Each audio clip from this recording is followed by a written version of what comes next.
بنی اسرائیل کے اندر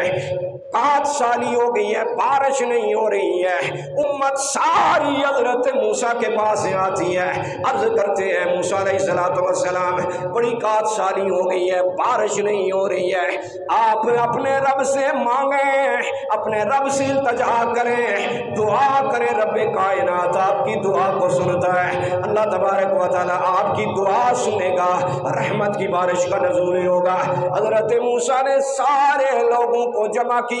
جمع کرنے کے بعد اپنے رب سے مانگا،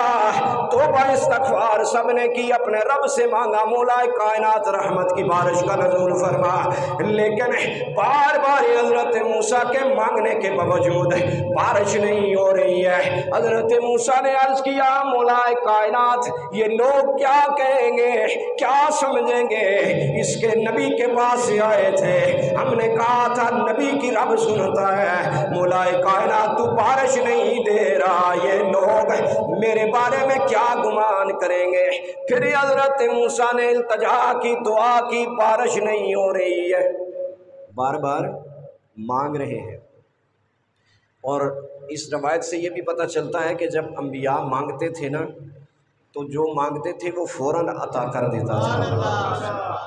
ایسا نہیں کہ دعا کرو بارش ہو جائے گی، ہاں جی ہو جائے گی 2 دن بعد، ہفتے بعد، نہیں، حضرت موسیٰ بیٹھے ہیں، التجا کر رہے ہیں، دعا کر رہے ہیں مولا کائنات رحمت کی بارش کا نزول فرما، بارش نہیں ہو رہی۔ حضرت موسیٰ نے اپنے رب کائنات کی بارگاہ میں عرض کیا مولا کائنات تو میری دعا کو کیوں نہیں قبول کر رہا، کیوں نہیں سن رہا ہے، یہ لوگ مجھ سے متنفر ہو جائیں گے، یہ لوگ کہیں گے کہ اس کا رب اس کی بات سنتا نہیں ہے۔ اے گناہگاروں ذرا توجہ کرو، ذرا غور کرو، اللہ تبارک و تعالیٰ جب سننے پہ آتا ہے، کسی کی توبہ قبول کرنے پہ آتا ہے، کوئی صدق دل سے جب توبہ کرتا ہے تو اللہ رب العزت اس کی توبہ کو فوراً قبول فرما لیتا ہے۔ اللہ رب العزت نے حضرت موسیٰ سے فرمایا موسیٰ تیری مجلس میں ایک ایسا شخص ہے جو سرکش ہے، بار بار گناہ کرتا ہے، اپنے گناہوں پر معافی نہیں مانگتا ہے، جب تک یہ تیری مجلس میں بیٹھا ہوا ہے اس کی نحوست ہے، اس کی وجہ سے میں نے تیری دعا کو قبول نہیں کیا ہے۔ موسیٰ جب تک اسے مجلس سے نکالے گا نہیں، یہ مجلس سے نکلے گا نہیں، اس وقت تک میں تیری دعا کو قبول نہیں فرماؤں گا۔ حضرت موسیٰ نے اعلان کیا مجلس کے اندر کوئی ایسا شخص ہے، میرا رب فرما رہا ہے جب تک وہ شخص مجلس سے اٹھے گا نہیں اس وقت تک تیری میں دعا قبول نہیں کروں گا، نکل جاؤ میری مجلس سے، تیری نحوست کی وجہ سے میرا رب بھی میری دعا نہیں قبول فرما رہا۔ ذرا غور کرنا، حضرت موسیٰ نے ایک دفعہ فرمایا کوئی شخص نہ اٹھا۔ اب ذرا یہ سمجھے کہ جب کوئی شخص، حضرت موسیٰ علیہ السلام نے فرمایا میری مجلس سے نکل جاؤ، کوئی ایک ایسا شخص موجود ہے جس کی وجہ سے اللہ رب العزت میری دعا قبول نہیں فرما رہا، اٹھ جاؤ، نکل جاؤ۔ لیکن کون ہے جو سب کے سامنے اٹھے کہ اتنا گناہ گار بندہ کہ اس کی توبہ اللہ رب العزت قبول ہی نہیں فرما رہا، اس کی وجہ سے اللہ تبارک و تعالی کسی کی یعنی اپنے نبی کی توبہ قبول نہیں فرما رہا۔ تو اللہ رب العزت کے موسیٰ نے دوبارہ فرمایا، حضرت موسیٰ علیہ السلام نے دوبارہ ارشاد فرمایا میں اس شخص کی نشاندہی کروں گا، اگر وہ میری مجلس سے نہیں اٹھا میں خود ہی اسے پکڑ کے اٹھاؤں گا۔ اب جانتے ہیں جب نہیں مانے گا، نہیں اٹھے گا، میں اپنے رب سے التجا کروں گا میرے رب کائنات مجھے بتا دے میں اسے مجلس سے اٹھا سکوں۔ دوسری مرتبہ حضرت موسیٰ نے فرمایا، وہ شخص پھر بھی نہ اٹھا، پھر حضرت موسیٰ علیہ السلام دعا کرنے لگے لیکن پھر بھی بارش نہیں ہوتی۔ حضرت موسیٰ علیہ السلام کو جلال آ جاتا ہے۔ تیسری مرتبہ فرمایا ہے کون وہ شخص جس کی وجہ سے ہماری دعا ہمارا رب قبول نہیں فرما رہا، میں اسے کہتا ہوں میری مجلس سے نکل جا، وہ شخص پھر نہیں نکلتا، لیکن دل ہی دل میں اپنے رب کی بارگاہ میں التجا کرتا ہے، اے میرے اللہ تو نے کبھی مجھے رسوا نہیں کیا، تو نے ہمیشہ میرے گناہوں پر پردے ڈالے، اے میرے اللہ اگر میں یہاں سے اٹھ کے نکلتا ہوں لوگ کتنا مجھے برا سمجھیں گے، لوگ لوگ کیا خیال کریں گے، یہ اپنے رب کا کتنا بڑا نافرمان گناہگار بندہ ہے۔ اے میرے اللہ میں تیری بارگاہ میں سچی توبہ کرتا ہوں، اے میرے اللہ میرے سارے گناہوں کو معاف فرما دے۔ اے میرے اللہ میں وعدہ کرتا ہوں میں اب سے کوئی بھی گناہ نہیں کروں گا۔ اے میرے اللہ میری توبہ میری توبہ کو قبول فرما لے۔ ادھر حضرت موسیٰ نے پھر سے دعا کی، رحمت کی بارش کا نزول ہونا شروع ہو گیا، رحمت کی بارش کا نزول ہونا شروع ہو گیا، رحمت کی بارش چھم چھم برسنا شروع ہو گئی۔ حضرت موسیٰ نے عرض کیا میرے اللہ یہاں سے اٹھ کر بھی کوئی باہر نہیں گیا ہے، تو نے فرمایا تھا جب تک وہ بندہ موجود ہے تمہاری دعا قبول نہیں ہوگی، بارش نہیں ہوگی۔ رب کائنات ماجرا کیا ہے، کوئی اٹھا بھی نہیں ہے، رحمت کی بارش بھی شروع ہو گئی ہے۔ رب نے فرمایا اے موسیٰ میرے اس بندے نے بیٹھے بیٹھے مجھ سے صدق دل سے معافی مانگ لی ہے، میں نے اس کے گناہوں کو معاف فرما دیا ہے۔ تو صدق دل سے جب بندہ توبہ کرتا ہے نا، معافی مانگتا ہے، تو پھر کیا ہوتا ہے، اللہ تبارک و تعالی اس کے گناہوں کو معاف فرما دیتا ہے۔ ہکوے گناہ میرے ماں پیو ویکھن تے دیسوں دین نکالا،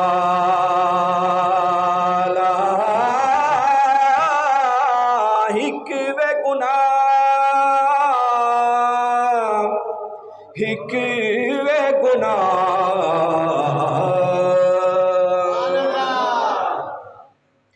سبحان اللہ تو کیا چھوڑو تسی، میں ساری راتی بھی بولتا رہا تو میں الحمدللہ انہوں بھی بولتا تو روزہ بھی رکھتا ہوں الحمدللہ۔ تسی کوئی نویکلا روزہ نہیں رکھیا کہ تھوڑی سبحان اللہ بھی نہ نکلے، ذرا محبت رل کہو سبحان اللہ۔ تے ساری رات بھی الحمدللہ چارج ہی رہے ہیں، رب کے پیارے نبی علیہ السلام کا کرم رہا تو ابھی بھی چارج ہی رہیں گے، اور رب کے پیارے نبی علیہ السلام کے توسل سے بندہ حضور سے محبت کرنے والا ہو، حضور سے اپنی نسبت گناہگار ہیں ہم، لیکن ایک بات یاد رکھیں ہم پیارے مصطفیٰ کے ہیں۔ ہکوے گناہ میرے ماں پیو ویکھن، یہاں یہ زمانے کا معاشرہ کوئی میرا ایک عیب یا گناہ دیکھ لے یقیناً مجھے مسجد میں قبول نہیں کرے گا، آپ کا دیکھ لے آپ کو محلے میں قبول نہیں کرے گا۔ ہکوے گناہ میرے ماں پیو ویکھن دیسوں دین نکالا،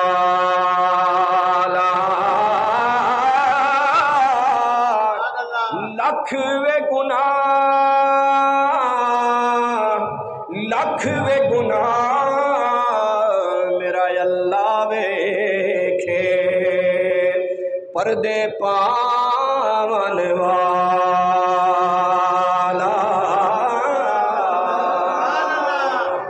تو اس شخص کے پردوں پر، اس شخص کے گناہوں پر رب کائنات کے پیارے نبی موسیٰ علیہ السلام کی مجلس میں بیٹھنے والا شخص ہے، اس کے گناہوں پر اللہ تبارک و تعالیٰ نے پردے ڈالے ہوئے تھے۔ دل ہی دل میں التجا کی، حضرت موسیٰ کی بارگاہ میں بیٹھنے والا شخص اپنے رب سے معافی مانگتا ہے، رب نے توبہ قبول فرما لی۔ تو جب بھی بندہ مومن اپنے رب کی بارگاہ میں التجا کرتا ہے تو اللہ تبارک و تعالیٰ اس کے گناہوں کو کیا کرتا ہے، معاف فرما دیتا ہے۔ اب بڑی مزے کی ایک میں بات آپ کو بتاؤں، رب کے رسول نے فرمایا کہ جب بندہ اپنے رب سے مانگتا ہے نا، اس ڈر سے، خوف سے رو کر التجا کرتا ہے، تو فرمایا اس کی آنکھ سے آنسو گرتا ہے، زمین پر پانچتا ہے، اس کے گناہ بھی اللہ رب العزت معاف کر دیتا ہے، تو جہنم بھی اس پہ حرام فرما دیتا ہے، سبحان اللہ، بشرطے کہ رب کے خوف سے رو رہا ہو۔ اب وہ رب بڑا کریم ہے، بعض لوگوں کی آنکھیں ایسی ہوتی ہیں کہ ان کے آنکھوں سے آنسو گر کر زمین تک نہیں پہنچتے، تو جن کی آنکھیں صرف نم ہوتی ہیں، جب وہ یہ بات سنیں گے تو مایوس تو ہوں گے کہ ہماری آنکھوں سے آنسو ہی نہیں نکلتے، زمین پہ گرتے ہی نہیں ہیں، ہمارا کیا بنے گا؟ تو آگے سنیے، فرمایا اگر اس کی آنکھوں سے آنسو گر کر زمین تک نہیں پہنچتے لیکن اپنے رب کے خوف میں روتا ہے، اس کی آنکھیں صرف نم بھی ہو گئی تو اللہ رب العزت اس کے گناہوں کو معاف فرما، گرے نہیں آنسو، زمین تک پہنچے نہیں، آنکھیں نم ہو گئی تو پھر بھی اللہ رب العزت اس کے گناہوں کو معاف فرما دیتا ہے۔ پھر فرمایا ایسا بھی ہوتا ہے کہ کسی کا دل اتنا سخت ہے کہ اس کے آنسو نکلیں ہی نہ، تو جب اس کے سامنے یہ بات کی جائے گی تو وہ کیا سوچے گا؟ اگلی سنیں، رب کے رسول نے فرمایا اگر دل اتنا ہی سخت ہے نا کہ آپ کے آنسو نکلتے نہیں ہیں، رونا بھی نہیں آتا، فرمایا جس نے رونے والی شکل بھی بنا لی نا، اللہ رب العزت اس کے گناہوں کو بھی معاف فرما، رونے والی شکل ہی بنا لی تو اللہ رب العزت اس کے بھی گناہوں کو معاف فرما دے گا۔ اللہ رب العزت ہمیں سچی توبہ کی توفیق عطا فرمائے، اور یہ رونا، یہ التجا کرنا، یہ دعا کرنا اس دنیا میں بھی آپ کو فائدہ پہنچاتا ہے، لیکن ہمیں امید ہے کہ کل قیامت والے دن جس نبی کے ہم ماننے والے ہیں، کسی شاعر نے بڑا خوب لکھا تھا اور کہا تھا، گناہ گار جو محشر میں فریاد کریں گے، یہاں بھی تو اپنے رب سے فریاد کرتے ہیں نا، تو وہاں بھی فریاد ہوگی ہماری، لیکن وہاں ہمارے پیارے نبی بھی ہمارے درمیان موجود ہیں۔ گناہ گار جو محشر میں فریاد کریں گے، گناہ گار جو محشر میں فریاد، اگر ادھر کسی کو فریاد کرنا نہیں آتا تو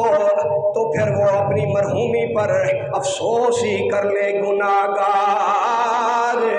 جو محشر میں فریاد، گناہ گار جو محشر میں فریاد کریں گے، گناہ گار جو محشر میں فریاد، آیا ہوں میں آیا ہوں سرکار کہیں گے، آیا ہوں میں آیا ہوں میرے سرکار، آیا ہوں میں آیا ہوں سرکار، گناہ گار جو محشر میں فریاد کریں گے۔ ہم سارے گناہ گار محشر کے میدان میں شاعر نے لکھا ہے، یہاں بھی توبہ کر لو، کل قیامت والے دن جب سرکار کے درمیان موجود ہوں گے، سارے گناہ گار التجا کریں گے، حضور علیہ الصلوۃ والسلام فرمائیں گے، آیا ہوں میں آیا ہوں سرکار، گناہ گار جو محشر میں فریاد، اور سر سجدے میں ہوگا، کھل جائیں گی زلفیں، میرے سرکار کا سر سجدے میں ہوگا اور کھل جائیں، سر سجدے میں ہوگا اور کھل جائیں گی زلفیں، میں ہوگا اور کھل جان امت کی بخشش کا وہ یوں اصرار کریں گے، گناہگاروں کی بخشش کا وہ اصرار کریں گے، گناہگاروں کی بخشش کا وہ اصرار۔ اور اللہ تبارک و تعالیٰ فرمائے گا اب سر سجدے سے ذرا اٹھاؤ، گھبراؤ نہ محبوب یہ مجدہ سنا دو، گھبراؤ نہ محبوب یہ مجدہ تو سنا دو، جو کہہ دو گے ہم، جو کہہ دو گے وہی تیرے یار کریں گے، جو کہہ دو گے وہی یار۔ اور آپ نے سنا ہوا ہے رب کائنات بڑا قہار ہوگا، اللہ تبارک و تعالیٰ اپنے پیارے نبی سے فرمائے گا اے پیارے نبی علیہ السلام میں تیرے امتیوں کے لیے قہار نہیں ہوں، ان گناہگاروں کے لیے قہار نہیں ہوں، اپنا سر ذرا سجدے سے اٹھا، مانگ کیا مانگتا ہے؟ اللہ تبارک و تعالیٰ فرمائے گا یہ قہار ہو۔ آپ نے سنا ہوا ہے نا کہ اللہ تبارک و تعالیٰ کیا ہے؟ قہار ہے۔ کیا ہے؟ قہار ہے۔ لیکن یہاں پر حضور علیہ السلام کو اس مقام پر، چونکہ احادیث مبارکہ میں آتا ہے کہ اللہ کے پیارے نبی علیہ السلام کل قیامت والے دن میرے اور آپ کے لیے یہاں بھی مانگو، اپنے رب سے توبہ استغفار کرو، لیکن اس امید کے ساتھ کہ کل قیامت والے دن پیارے نبی کے توسل سے ہمارے گناہوں کو میرا رب معاف فرمائے۔ تو